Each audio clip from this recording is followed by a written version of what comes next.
நம்ம வீட்டில் விசேஷமோ இல்லைன்னா ஏதாவது ஒரு ஃபெஸ்டிவல் வரும்போது பார்த்திங்கன்னா முந்தின நாளே இந்த மாதிரி பூஜை சாமான்லாம் கழுவிடுங்க. நான் வந்து புதன்கிழமை சாயந்தரமே பார்த்திங்கன்னா என் பூஜை சாமான் எல்லாமே வாஷ் பண்ணிட்டேன். இந்த மாதிரி முன்னாடியே பண்ணி வச்சிட்டோம் அப்படின்னா நமக்கு வந்து Thursday Friday பார்த்திங்கன்னா மற்ற வேலைகள் செய்வதற்கு ரொம்பவே ஈஸியாக இருக்குங்க. எப்போவுமே இந்த மாதிரி பூஜை சாமான் கழுவும் போது பார்த்திங்கன்னா உங்கள் சிங்க்குள்ளே ஒரு பாத்திரம் வச்சுக்கோங்க. டைரெக்டாக அப்படியே பூஜை சாமானை போட்டு கழுவுறது பண்ணாதீங்க. அண்ட் அதே மாதிரி ஸ்க்ரப்பரோ சரி ஒரு தனியாக பவுலும் வச்சுக்கோங்க. எனக்கு இந்த சோப் டிஸ்பென்சர் பார்த்திங்கன்னா ரொம்பவே யூஸ்ஃபுல்லாக இருக்குங்க. இது வந்து நான் பூஜை சாமானுக்குன்னு தனியாக வச்சுட்டேன். இது உங்களுக்கு ரொம்ப ஹைஜீனிக்காகவும் இருக்கும். யூஸ்வலாக பார்த்திங்கன்னா சில்வர் வந்து க்ளீன் பண்ணுறதுக்கு இந்த சில்வர் டிப் வந்து நான் யூஸ் பண்ணுவேங்க. உங்கள் வெள்ளி பூஜை சாமான் எல்லாமே பார்த்திங்கன்னா பலன்னு வச்சுருக்கோம். கருப்பாக இருந்துச்சு அப்படின்னா இதை வந்து ஜஸ்ட் நீங்கள் ஒரு ப்ரஷ்ஷில் தொட்டு தேய்ச்சிட்டு அதுக்கப்புறமா விம் ஜெல் போட்டு வாஷ் பண்ணிட்டீங்க அப்படின்னா பலன்னு ஆயிருங்க. வருஷத்துக்கு ஒரு தடவையோ 2 தடவையோ இந்த மாதிரி க்ளீன் பண்ணி வச்சிட்டிங்கன்னா போதும், கருக்காமல் அப்படியே இருக்கும். இல்லை உங்களுக்கு வந்து கோல்கேட் பவுடர் வந்து மேலே அப்ளை பண்ணி வச்சிட்டிங்க அப்படின்னா அந்த கருக்கிறது கூட ரொம்ப கம்மியாயிருங்க. ஸோ இதுதான் நான் ஃபாலோ பண்ணுறேன். நிறைய பேர் கேட்டிருந்தீங்க எப்படி வந்து பளிச்சுன்னு இருக்குன்னு. ஸோ இதுதான் ரீசன். இதை பற்றி டீட்டெயில்டு வீடியோ ஏற்கனவே போட்டிருக்கேன். அதோட லிங்க்குமே டிஸ்கிரிப்ஷனில் கொடுக்குறேன், செக் பண்ணி பாருங்கள். அண்ட் அடுத்தது இன்னொரு பெரிய வேலை அந்த தாம்பூல பை போடுறதாங்க. ஸோ இதுவுமே புதன்கிழமையே போட்டு வச்சுருங்க. அப்போ தான் உங்களுக்கு ரொம்ப ஈஸியாக இருக்கும். ஸோ நம்ம என்னென்ன வாங்கி வச்சுருக்கோமோ அது எல்லாம் ஒரே இடத்துல எடுத்து வச்சுக்கோங்க. ஸோ உங்களுக்கு போடுறதுக்குமே பார்த்தீங்கன்னா ரொம்ப ஈஸியாக இருக்கும். எப்போவுமே தாலி கயிறு, மஞ்சள் குங்குமம், கண்ணாடி வளையல் கொடுக்கறது வழக்கமாக வச்சுக்கோங்க. அது போக பார்த்தீங்கன்னா நம்ம கண்ணாடி, சீப்பு, பொட்டு, மை, அதுக்கப்புறம் மெஹந்தி கோன் இந்த மாதிரிலாம் வந்து ஆட் பண்ணிக்கலாம். அவங்கவுங்க வசதிக்கேற்ப நம்மளோட தாம்பூலம் வந்து நம்ம இன்க்ரீஸ் பண்ணிக்கலாங்க. பட் பேசிக்காக கொடுக்கறதுன்னு பார்த்தீங்கன்னா மஞ்சள் குங்குமம், தாலி கயிறு, ஒரு ப்ளவுஸ் பீட்டு கொடுங்க. வஸ்திர தானம் கொடுக்கறது ரொம்பவே நல்லதுங்க. அது வந்து ப்ளவுஸ் பீட்டாக இருக்கலாம், சாரியாக இருக்கலாம், எது வேணால் இருக்கலாம். அண்ட் வீட்டில் பார்த்தீங்கன்னா குழந்தைங்க வந்தாங்கன்னா இந்த மாதிரி குட்டி கிளிப்பு, நெயில் பாலிஷு அந்த மாதிரி கொடுங்க. ஸோ எல்லாருக்குமே பார்த்தீங்கன்னா மெஹந்தி கொடுக்கறது ரொம்ப நல்லது தான். இந்த மாதிரி ஒரு கவர் வாங்கி வச்சுக்கோங்க. இல்லை துணிப்பை உங்களுக்கு எது இஷ்டமோ அதை வாங்கி வச்சுக்கோங்க. ஸோ இந்த வருஷம் ரிட்டன் கிஃப்ட் பார்த்தீங்கன்னா இந்த மாதிரி சாரீஸ் தான் வாங்கியிருந்தேன். ஒரே மாதிரி டிசைன் இருக்கும், பட் கலர்ஸ் மட்டும் கொஞ்சம் வேறு மாதிரி இருக்கும். நம்ம வீட்டுக்கு வர சுமங்கலி பெண்களுக்கு தாம்பூலம் கொடுக்கறது ரொம்ப சிறந்ததுங்க. ஸோ அதனால் நம்ம வீட்டுக்கு வரும்போது பார்த்தீங்கன்னா உங்களால் என்ன முடியுமோ, உங்களால் எதுவுமே முடியல, வெத்தலை பாக்கு, பழம், மஞ்சள் குங்குமமாவது கொடுங்க. அப்படி இல்லைன்னா ஒரு கூட வந்து ப்ளவுஸ் பீட்டு கொடுங்க. நீங்கள் தாம்பூலம் கொடுக்கும்போது பார்த்தீங்கன்னா எப்போவுமே ஒத்தப்படையில் கொடுங்க.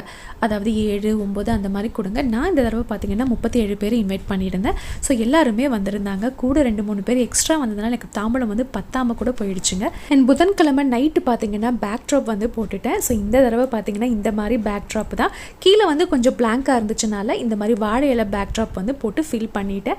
பின்னாடி பார்த்தீங்கன்னா பேக் ட்ராப் ஸ்டாண்ட் வச்சு தான் இதை நான் போட்டிருக்கேன். ஸோ அப்போ தான் பார்த்தீங்கன்னா உங்களுக்கு பார்க்கும்போது ஒரு நீட்டான லுக் கொடுக்கும். இந்த தடவை கொஞ்சம் பேக் ட்ராப் வந்து டிசைன் கொஞ்சம் வேறு மாதிரி டிஃப்ரெண்ட்டாக பண்ணலான்னு இந்த மாதிரி பிவிசி பைப் வந்து ஆர்டர் பண்ணியிருந்தேன். ஸோ இது வந்து பார்த்திங்கன்னா சர்க்கிள் ஃபார்மில் ஒரு கனெக்டர் வச்சு நம்ம அப்படியே சர்க்கிள் மாதிரி இதை வந்து கனெக்ட் பண்ணிக்கணும். பேஸுக்கு பார்த்தீங்கன்னா கீழே நிற்கும் இல்லையா, ஸோ அதுக்கு வந்து இந்த மாதிரி T ஷேப்பில் பிவிசி பைப் வந்து போட்டு இந்த மாதிரி நம்ம நிற்க வச்சுக்கலாம். ஸோ இது பார்த்திங்கன்னா ரொம்ப டிஃப்ரெண்ட்டாகவும் அழகாகவும் இருந்துச்சு. ஸோ இது வந்து ஃபிக்ஸ் பண்ணி முடிச்சாச்சு. ஸோ இந்த மாதிரி வேலைகள்லாம் முந்தின நாள் பண்ணி வச்சுட்டோன்னா கொஞ்சம் ஈஸியாக இருக்கும் பாருங்கள் நெக்ஸ்ட் டே. இதுக்கு பார்த்திங்கன்னா நான் தீம் வந்து லோட்டஸ் தீம் தான் பிளான் பண்ணேன். அதாவது பிங்க் அண்ட் ஒயிட் காம்பினேஷனில். ஸோ பிங்க் கலர் ஃப்ளவர்ஸ் பார்த்திங்கன்னா அந்த பைப்பை சுற்றி அப்படியே நான் சுற்றி விட்டுட்டேன். அதுக்கப்புறமா ஒயிட்டில் வந்து உங்களுக்கு லோட்டஸோட பட்டு மொக்கு மாதிரி இருக்கும் பார்த்திங்களா. ஸோ அந்த மாதிரியான தோரண் வந்து வாங்கியாச்சு. ஸோ அதை அப்படியே தொங்க விட்டாச்சு. உங்களுக்கு இந்த மாதிரி ஆர்டராக இப்படி தொங்க விடும் போது பார்த்தீங்கன்னா ரொம்ப சூப்பராக இருந்துச்சு. இந்த சர்க்கிள் ஃபுல்லாக அப்படியே அழகாக உங்களுக்கு லோட்டஸ் தொங்குற மாதிரி இருந்துச்சு. கீழே வந்து பார்த்திங்கன்னா ஒரு பெஞ்ச் போட்டாச்சு. ஸோ இந்த பைப் வந்து அவ்வளோவா நிற்கலை எனக்கு, அதனால் பெஞ்சோடு சேர்த்து நல்லா கட்டிட்டோம். வெயிட் ஆட் பண்ணும் போது பார்த்திங்கன்னா அந்த பைப் வந்து கீழே விழுந்துகிட்டே இருந்துச்சு. ஸோ அதனால் கொஞ்சம் கஷ்டமாக தான் இருந்தது. பட் எனிஹாவ் நான் அப்படியே போட்டாச்சு. ஸோ இந்த வருஷம் பார்த்திங்கன்னா நியூ அடிஷன் அப்படின்னா இந்த விளக்கு தான். ஸோ என்னோடய மாமியார் வந்து வாங்கி கொடுத்த விளக்கு இது ரொம்ப ஸ்பெஷலாக இருந்தது.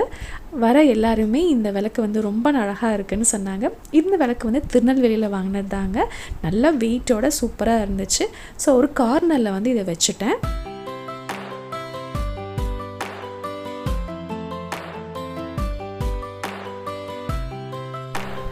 Thursday afternoon பார்த்தீங்கன்னா அம்மன் அலங்காரமுக்கு இந்த பெஞ்ச் மேலே தான் நான் வந்து அம்மன் அலங்காரம் பிளான் பண்ணியிருந்தேன். ஸோ அதுக்கு மேலே 2 குடம் வந்து இந்த மாதிரி போட்டு ஒரு டேப் போட்டாச்சுங்க. அண்ட் இந்த வருஷம் இந்த காம்பினேஷன்லேருந்து அம்மனுக்கு சாரீ கட்டணும் அப்படின்னு பிளான் பண்ணி இந்த கலரில் வந்து வாங்கினேன். ஸோ இது வந்து ஒரு சூப்பர்பான ஒரு தாமரைப்பூ கலர் வித் க்ரீன் பார்டருங்க, டார்க் க்ரீன் பார்டர். ப்ளவுஸை வந்து தனியாக கட் பண்ணி எடுத்தாச்சு. சாரியோட ஒரு கார்னரில் பார்த்தீங்கன்னா இந்த மாதிரி குட்டி குட்டி ப்ளீட்ஸாக எடுத்துகிட்டே வரணுங்க. ஸோ நல்லா கையை வச்சு அப்படியே ப்ரெஸ் பண்ணி கொடுத்தீங்கன்னா உங்களுக்கு அந்த ப்ளீட்ஸ் வந்து மாறாமல் இருக்கும். அங்கங்கே பார்த்தீங்கன்னா பார்த்தீங்கன்னா பின்னோ கிளிப்ஸோ வந்து போட்டுக்கோங்க. ஸோ அந்த ப்ளீட்ஸ் வந்து மாறாமல் இருக்கும். அதுக்கப்புறமா ஒரு சைடில் வந்து மடித்து வச்சுக்கோங்க. அடுத்தது கால்களுக்கு பார்த்தீங்கன்னா கொஞ்சம் லாங்காக இருக்கணும் அப்படிங்கிறதுக்காக டிஷ்யூ பேப்பரில் நடுவில் வந்து ஒரு ரோல் மாதிரி கொடுத்துருப்பாங்களா அட்டையில். ஸோ அதை வந்து எடுத்து இந்த மாதிரி காலில் ஃபிக்ஸ் பண்ணிக்கிட்டேன். அதுக்கப்புறமா நம்ம கட் பண்ணி வச்ச இந்த ப்ளவுஸ் பிட்டை வந்து எடுத்து இந்த மாதிரி நல்லா சுற்றிக்கிட்டேன். அந்த பார்டர் வந்து பார்த்தீங்கன்னா உங்களுக்கு கம்ப்ளீட்டாக வர வரைக்கும் நல்லா சுற்றிக்கோங்க. அங்கங்கே பார்த்தீங்கன்னா குண்டூசி குத்திக்கோங்க. ஸோ நகராமல் இருக்கும் இல்லையா. ஸோ இந்த மாதிரி நல்லா வந்து 2 காலுக்குமே ஒரு எண்டும் இன்னொரு எண்டும் வர மாதிரி நல்லா சுற்றிக்கோங்க. ப்ளவுஸ் பிட்டில் ஒரு எண்டு வரும்ல, ஸோ அது வந்து ஒரு காலுக்கும் இன்னொரு எண்டு வந்து இன்னொரு காலுக்கும் வர மாதிரி நல்லா சுற்றி எடுத்துக்கோங்க. அதுக்கப்புறமா டார்க் க்ரீனில் பிளெயின் ப்ளவுஸ் எடுத்து நான் கைகளுக்கு வந்து நான் இந்த மாதிரி மேட்ச் பண்ணேன். இந்த பிளெயின் ப்ளவுஸை பார்த்தீங்கன்னா 3ஆக மடிச்சுக்கோங்க. 3ஆக மடித்து ஒரு சைடில் இந்த மாதிரி ஒரு கையை வச்சு குண்டூசி குத்திக்கோங்க. என்னோட சாரீ கலர் பார்த்தீங்கன்னா அந்த தாமரைப்பூ கலர் சொன்னல, என்கிட்ட இந்த மாதிரி ஒரு நம்ம ப்ளவுஸில் வைக்கக்கூடிய சமக்கி ஒர்க் பண்ண லேஸ் இருந்துச்சு. ஸோ அதை வந்து இந்த மாதிரி ஒரு குண்டூசி வச்சு குத்திட்டேன். கீழே வந்து பார்டருக்காக கோல்டன் கலரில் வந்து இந்த மாதிரி போட்டுட்டேன். ஸோ இப்போ வந்து கையும் காலும் வந்து ரெடி ஆகிடுச்சு. இதுக்கப்புறமா புடவை வந்து கட்ட ஆரம்பிச்சிடலாம். ஸோ இந்த மாதிரி நம்ம பண்ணி வச்சிட்டோம் அப்படின்னா நமக்கு புடவை கட்டும்போது பார்த்தீங்கன்னா ரொம்ப ஈஸியாக இருக்கும். இந்த தடவை நான் பிளான் பண்ணது பார்த்தீங்கன்னா ஒரு தர்பார் ஸ்டைல் மாதிரி பிளான் பண்ணேன். நார்மலாக வந்து புடவை கட்டுறது மாதிரி இல்லாமல் கொஞ்சம் டிஃப்ரெண்ட்டாக இருக்கணுங்கிறதுக்காக தான். இப்போது சாரியோட முந்தி பார்ட் எடுத்துக்கோங்க. ஸோ பல்லு பார்ட் எடுத்துகிட்டு சின்ன சின்ன ப்ளீட்ஸாக எடுத்துக்கோங்க. இந்த மாதிரி எடுத்து ஃபுல்லாக கம்ப்ளீட்டாக பின் பண்ணி வச்சுக்கோங்க. ஸோ அப்போ தான் அந்த ப்ளீட் வந்து நகராமல் இருக்கும். இப்போது 2 குடம் வந்து நான் போட்டு வச்சுருந்தேன் டேப் போட்டு. ஸோ அதுக்கு மேலே வந்து ஒரு டார்க் க்ரீன் கலர் ப்ளவுஸில் வந்து ஒரு கவரப் கொடுத்துட்டேன். அதுக்கப்புறமா நான் வந்து பெஞ்சில் தான் இன்றைக்கி வந்து அம்மனை உட்கார வைக்க போகிறேன். ஸோ அதனால் ஹைட் எவ்வளவோ அது தகுந்த மாதிரி நான் வச்சுட்டு ஒரு சைடு கொஞ்சம் பின்னாடி வர மாதிரி வச்சுட்டு நல்லா டை பண்ணிட்டேன். நாடா எடுத்துக்கோங்க. ஸோ அதுதான் வந்து நல்லா ஸ்டிஃபாக நிற்கும். அது வந்து குடத்தோட கழுத்தில் வந்து நல்லா கட்டியாச்சு. அதுக்கப்புறமா நம்ம கால்களுக்கு வந்து ப்ளவுஸ் பிட் சுற்றி வச்சுருந்தோம்ல, ஸோ அதை வந்து இப்படி சுற்றி இந்த மாதிரி கட்டிட்டேன். அண்ட் மேலே இருக்க குடத்துக்கு பார்த்தீங்கன்னா இந்த மாதிரி ஒரு ஸ்டிக்கு வச்சுக்கோங்க. கைகளை வந்து இந்த மாதிரி ஆப்போசிட்டாக இப்படி மாட்டுங்க. ஸோ அது வந்து நல்லா ஸ்டிஃபாக நின்றுக்கும். அந்த மீதி இருக்க ப்ளவுஸ் பார்ட் பார்த்தீங்கன்னா உங்கள் குடத்தில் வந்து இழுத்து விட்டுக்கோங்க. ஸோ முன்னாடி வந்து நல்லா டைட்டாக ஆயிடும். எக்ஸ்ட்ரா பார்த்தீங்கன்னா உங்களுக்கு பின் வேணால் குத்திக்கோங்க. இப்போ முந்தி வந்து நம்ம எப்பவும் சாரி கட்டுற மாதிரி போட்டுக்கோங்க. மீதி முந்தி தொங்கிட்டு இருந்துச்சுல, ஸோ அதை வந்து கையில் இப்படி போட்டுட்டேன். ஸோ பார்க்கும்போது ஒரு சிம்மாசனத்தில் அம்மன் உட்காந்துருக்க மாதிரி ஒரு ஃபீல் கொடுக்குங்க. அண்ட் கீழே இருக்க ப்ளீட்ஸ் பார்த்தீங்கன்னா நல்லா 1 by 1 அழுத்தி விட்டு நல்லா வந்து விரிச்சு விட்டுக்கோங்க. ஒரு சைடு பார்த்தீங்கன்னா உங்களுக்கு நல்லா வந்துடும். அண்ட் அந்த சைடு வந்து உங்களுக்கு வைக்கும் போது அங்கங்கே பின் குத்திக்கோங்க. ஸோ அந்த ப்ளீட்ஸ் வந்து பார்த்திங்கன்னா உங்களுக்கு மடிப்பு கடையாமல் அப்படியே இருக்கும். இல்லைனா சரிஞ்சு வரதுக்கு வாய்ப்பு இருக்குது. ஸோ இப்போ நான் வந்து ஒரு பெஞ்சில் போட்டிருக்கேன் அப்படின்னால அந்த பெஞ்சில் பார்த்திங்கன்னா ஒரு மேலே ஒரு டவல் போட்டிருக்கேன். ஸோ அதை வந்து நான் அப்படியே பின் பண்ணிட்டேன். அண்ட் அதுக்கப்புறம் பார்த்திங்கன்னா ஒட்டியானம் போட்டுக்கலாங்க. அண்ட் இந்த வருஷம் பார்த்திங்கன்னா இந்த முகம் வந்து நான் பர்ச்சேஸ் பண்ணேன். ஸோ அவ்வளோ அம்சமாக அவ்வளோ அழகாக இருந்தது. நிஜமாகவே அம்மன் வந்து நம்ம வீட்டில் உட்காந்துருக்க மாதிரி ஒரு ஃபீல் கொடுத்துச்சுங்க. அவ்வளோ அழகாக இருந்தது. நம்ம அம்மன் அலங்காரத்துக்கு பார்த்திங்கன்னா நம்மளால் என்னெல்லாம் முடியுமோ தாராளமாக பண்ணலாம். பெரிய ஜடை வச்சாச்சு, ஜடை அலங்காரமெல்லாம் பண்ணியாச்சு. அந்த கிரீடமும் பின்னாடி வைக்கிறதுக்கு அந்த பூ அலங்காரமும் பாருங்களேன், நிஜமாவே கோயிலில் இருக்க மாதிரி எனக்கு ஒரு ஃபீல் கொடுத்துச்சுங்க. இந்த மாதிரி ஒரு கோல்டன் த்ரெட் வந்து வீட்டில் வாங்கி வச்சுக்கோங்க. இந்த மாதிரி அலங்காரம் பண்ணும் போதெல்லாம் நமக்கு வந்து கட்டுறதுக்கு வந்து பார்த்திங்கன்னா ஆடாக தெரியாமல் இருக்குங்க. நான் இந்த நகையெல்லாம் பார்த்திங்கன்னா அம்மனுக்குன்னு தனியாக எடுத்து வச்சுருவேன். ஸோ இது வந்து நம்ம யூஸ் பண்ணுறது கிடையாது. அம்மனுக்குன்னு போடுறதுக்குன்னு தனியாக எப்போவுமே வாங்கி வச்சுக்கோங்க. வருஷம் நீங்கள் இதே போடலாம், இல்லை புதுசு வாங்குறதுனாலும் வாங்கிக்கலாம். நம்ம கைக்கு பார்த்திங்கன்னா அழகாக வளையலும் போட்டாச்சு. ஸோ இதெல்லாம் போடும்போது ரொம்ப சூப்பராக இருந்துச்சு. அண்ட் இந்த வருஷம் பார்த்திங்கன்னா பின்னாடி தாமரையும் வாங்கியிருந்தேன். நல்லா ஸ்வீட்டுங்க, அது ஃபுல் ஸ்டோன்ஸாக. ஸோ அதனால் நிற்க வைக்கிறது கொஞ்சம் கஷ்டமாக தான் இருந்துச்சு. பட் எப்படியோ எல்லாமே செட் பண்ணியாச்சு. கடைசியாக வாகமாலையும் போட்டாச்சு. இப்போ பாருங்களேன் எவ்வளோ அழகாக அம்சமாக இருக்காங்க அப்படின்னு நானே பார்த்து ரசிச்சுட்டே இருந்தேங்க. ஸோ இந்த அலங்காரம் பண்ணி முடிக்க பார்த்திங்கன்னா எனக்கு 3 மணி நேரம் ஆச்சுங்க. அண்ட் சாயங்காலம் பார்த்திங்கன்னா விலைக்கு வச்ச பூஜை சாமான் எல்லாமே மஞ்சள் குங்குமம் வச்சாச்சு. அடுத்தது பார்த்திங்கன்னா மகாலட்சுமிக்கு அலங்காரம் பண்ணணும். ஸோ மகாலட்சுமி இந்த மாதிரி ஒரு தட்டில் வச்சுக்கோங்க. அண்ட் கல் மாலை அண்ட் பொட்டு கூட நான் வாங்கியிருந்தேன் கல்லில். இந்த மாதிரி ஒரு புது பாவாடை வந்து அம்மனுக்கு சாத்தியாச்சு.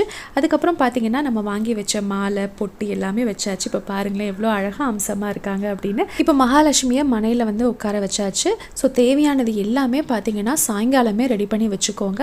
அப்போ தான் நம்ம கலசம் வைக்கிறதுக்கு டைம் வந்து கரெக்டாக இருக்கும். இந்த மாதிரி அலங்காரம் எல்லாமே ஈவினிங் டைம்லேயே பண்ணி வச்சுக்கோங்க. அதுக்கப்புறம் நமக்கு வந்து கலசம் ப்ரிப்பேர் பண்ணணும், பிரசாதம் செய்யணும், வைக்கணும், அம்மனை அழைச்சிட்டு வரணும், இந்த மாதிரி நிறைய வேலை இருக்கும்.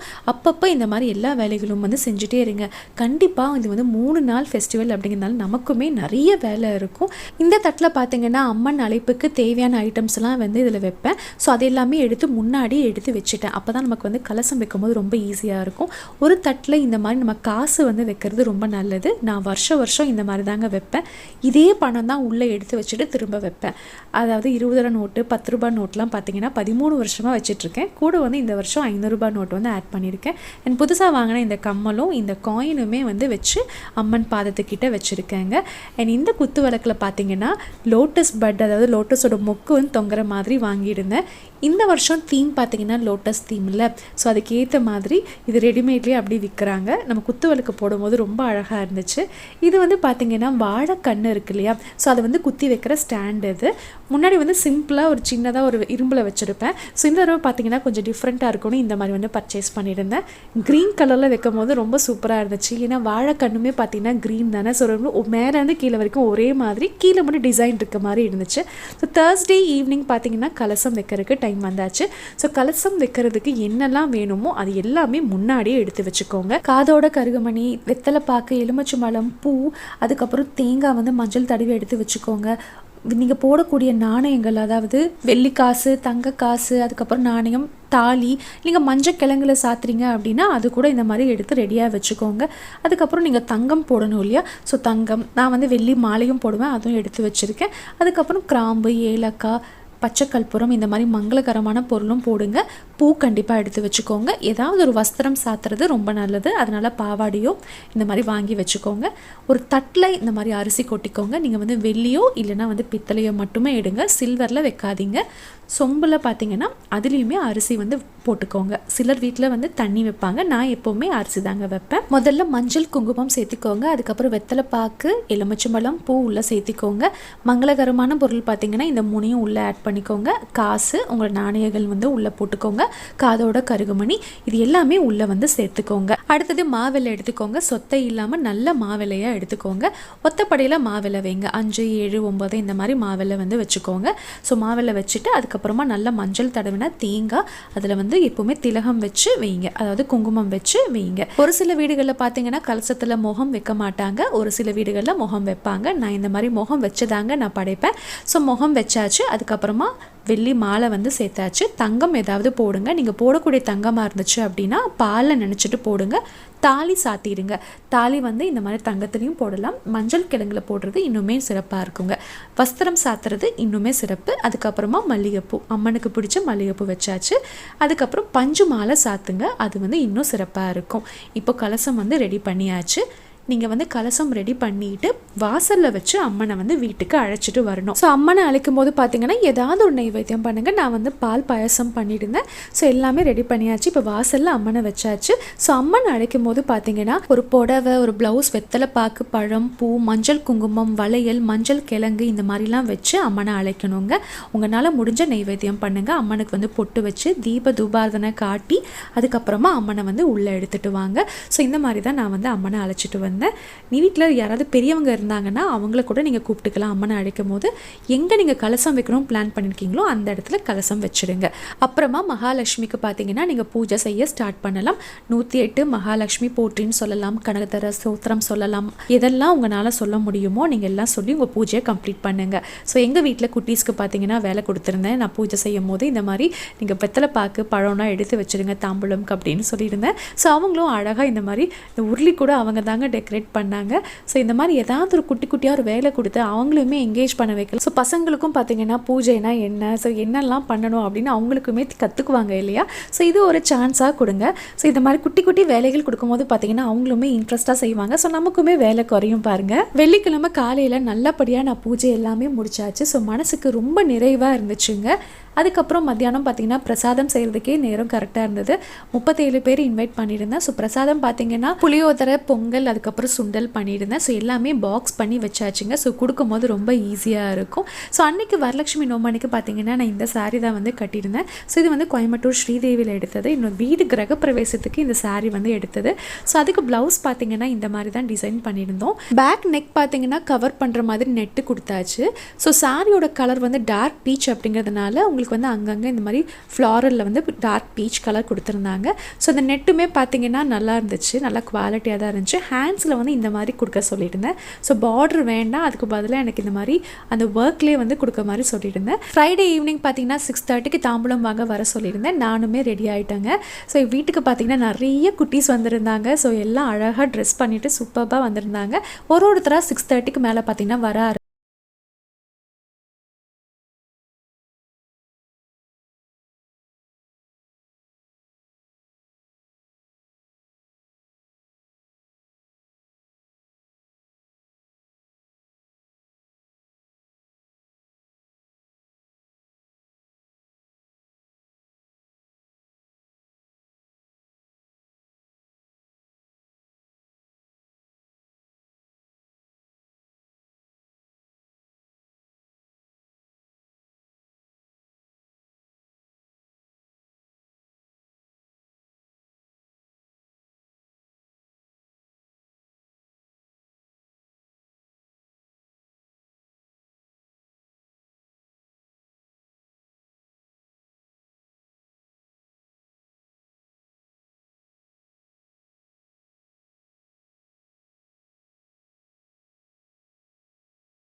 சனிக்கிழமை காலையில் பார்த்திங்கன்னா நம்மளால் என்ன முடியுமோ ஒரு நெய்வேத்தியம் பண்ணி புனர் பூஜை செய்கிறது ரொம்ப நல்லது.